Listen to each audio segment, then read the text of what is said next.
تو تینوں افواج نے مل کر دشمن کو جو ایک شکست فاش دی، تو لوگ کہتے تھے بس ان کے کریڈٹ میں یہی ہے، لیکن آج مارکہ حق بنیان و مرصوص تک وہ ہماری ایک گولڈن لیگیسی میں اسے کہتا ہوں. کیا کہیں گے آپ؟ ڈاکٹر صاحب تھینک یو ویری مچ. بہت اچھی آپ نے بہت جامع اور آل انکلوسیو انٹروڈکشن دیا، پریمبل دیا. سب سے پہلے اس موقع پہ میں خراج تحسین پیش کرنا چاہوں گا ان شہداء کو جنہوں نے اپنی جانوں کی قربانی دی ہمارے بہتر فیوچر کے لیے. جیسے کہا جاتا ہے کہ شہید کی جو موت ہے وہ قوم کی حیات ہے. اور دوسرے نمبر پہ میں پاکستان کی مسلح افواج کو مؤدبانہ سلام پیش کرنا چاہوں گا جنہوں نے اس ملک کا نہ صرف دفاع کیا بلکہ دفاع کو ناقابل تسخیر کیا. ابھی جب ہم 1965 وار کی بات کر رہے ہیں تو میں تھوڑا سا آپ کو پیچھے لے جانا چاہوں گا. پاکستان کا معرض وجود آنا 1947 میں، پہلے ہی سال فاؤنڈنگ فادر کا رحلت فرما جانا، 5ویں سال جو سیکنڈ بیسٹ لیڈر تھے لیاقت علی خان ان کا شہید ہو جانا، 18ویں سال 1965 میں انڈیا کا ہمارے اوپر جارحیت کرنا. تو آپ یہ سوچیں کہ پاکستان کی اس وقت ٹوٹل عمر 18 سال تھی، اور جن مسائل کے ساتھ پاکستان نے جنم لیا وہ ہم سب کو پتہ ہے کہ وہ کتنی کم وسائل تھے ہمارے پاس. سو اس جارحیت کا جو ریسورسز نہیں تھے، مہاجرین کی آبادکاری کا مسئلہ تھا، آبادکاری کا مسئلہ تھا، ریسورسز ہمیں کم ملے، ہمارے ساتھ انجسٹس کی گئی انڈیا کی طرف سے، تو ہر لحاظ سے ہمارے لیے پرابلمس تھیں. اور یہ ایک آپ یہی سوچیں کہ نومولود بچہ جس کا فاؤنڈنگ فادر جو ہے وہ پہلے سال ہی اللہ کو پیارے، تو کس طرح کی وہاں پہ ایک بے چینی اور اس طرح کی کیفیت ہوگی. اب اگر ہم یہ 1965 وار کی بات کریں، ان وسائل کے ساتھ اس حالت میں انڈیا نے ہمارے خلاف جارحیت کی، کیونکہ انڈیا شروع سے ہی ایکسپیکٹ کر رہا تھا کہ یہ اس کا سروائیول مشکل ہے، یہ پاکستان جو ہے وہ آج ختم ہوا کل ختم ہوا. تو اس نے پریکٹیکلی ہمیں انویٹ کیا، اور جس طریقے سے ہمارے آرمی، ایئر فورس، نیوی تینوں نے مل کے منہ توڑ جواب دیا، قربانیاں دیں، اپنی جانیں دیں. اور وہ مشہور ہے، ہم نے اپنے 65 میں تو میں بہت چھوٹا تھا، لیکن ہم نے اپنے پیرنٹس سے سنا ہوا ہے کہ کیسے یہ محسوس ہوتا تھا کہ فرشتے اترے پاکستان کی افواج کی مدد کرنے کے لیے، اور ہمارے جوان مرد لوگوں نے اپنی باڈی کے ساتھ مائنز باندھ کے ٹینکوں کے نیچے لیٹے. تو یہ وہ جذبہ تھا جو آج بھی آپ کو نظر آتا ہے. اور میں یہ سمجھتا ہوں کہ قومیں جو ہے وہ جذبے کے ساتھ لڑتی ہیں، اور الحمدللہ اگر آپ پاکستان آرم فورسز، پاکستانی قوم کو دیکھیں تو وہ جذبہ جو ہے ایک نمایاں ہے پوری دنیا میں. تو ایک تو یہ ہے کہ بحمدی تعالیٰ ہماری قوم کے اس علاقے کے لوگ ہاتھوں میں پھول لیے، بڑا جذبہ ہوتا ہے، ایسے لگتا ہے وہ زندہ ہوتا ہے کہ زندہ کا استقبال ہو رہا ہے. اور ان کے والدین کو میں نے اکثر کے پیشنٹ کو دیکھا، 100% بلکہ، کہ وہ جی اللہ کی امانت تھی، وطن پہ قربان ہو گیا، 100 بیٹے بھی اور. تو یہ جذبہ سن کے 100 ہندوستان آ جائے پھر بھی شکست نہیں دے سکتے. دیکھیں ڈاکٹر صاحب، سب سے پہلے میں یہ کہنا چاہوں گا کہ بار بار یہ چیز ہمارے سامنے نمایاں ہو رہی ہے کہ پاکستان ریئلی مملکت خدا داد ہے، اللہ تعالیٰ کی دی ہوئی مملکت ہے. پاکستان کا بننا رمضان کے مہینے میں 27ویں رمضان کو جمعے کے دن قائد اعظم کی آخری ایام میں، آخری سال میں، زندگی کے آخری سال میں ایک معجزے سے کام نہیں تھا. اس کے بعد جتنے بھی چیلنجز آئے ہیں پاکستان میں، تو پاکستان نے یہ پروو کیا ہے کہ تھوڑے وسائل کے ساتھ بڑے نتائج. ابھی جو آپ نے شہداء کی بات کی ہے، پاکستان کی لیڈرشپ، کیونکہ جنگیں ظاہر ہے آپ نے وہ جو لیڈر کا ایک بہت نمایاں کردار ہوتا ہے. تو ایک فگر میں آپ سے شیئر کرنا چاہوں گا کہ لیڈر ورسز لیڈ، کہ جن کو لیڈ کیا جا رہا ہے، جو جوان ہیں ان کے ساتھ کیا ریشو ہے ان لیڈرز کی جو کہ اپنی جان کا نذرانہ پیش کر رہے ہیں. امریکہ کی یہ فگر ہے 1:141 اور سم تھنگ لائک دیٹ، 141 کے لگ بھگ جوان شہید اگر دیتے ہیں، جان دیتے ہیں، تو ایک لیڈر ساتھ دے رہا ہے. انڈیا کی ہے 1:51 اس طریقے سے. پاکستان کی ہے 1:27.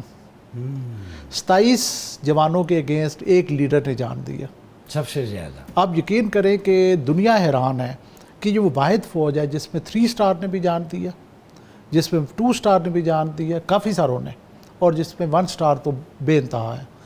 تو امریکن آرمی سوچ بھی نہیں سکتی کہ کوئی ریڈ ٹیپ ان کا جو جنرل آفسرز ہیں ان میں سے کوئی جو ہے وہ جان دے گا جنگ میں. تو میں یہ سمجھتا ہوں کہ ہماری جو کامیابیاں ہیں اس میں سب سے بڑا عمل جو ہے وہ ہماری لیڈرشپ کا ہے. یہ انہوں نے بالکل نہیں گھبرائے, چاہے وہ 65 کی وار تھی, چاہے 71 وار تھی, کارگل وار تھی, آپ یہ وار آن ٹیرر ہم نے دیکھی ہے, اور یہ جو ابھی ہم نے 25 کا مارکا دیکھا ہے. اس پہ لیڈرز نے فرنٹ سے لیڈ کیا ہے اور ہمیں رزلٹ ملے ہیں. اس کے علاوہ میں ایک چیز اور ذکر کرنا چاہوں گا آپ سے.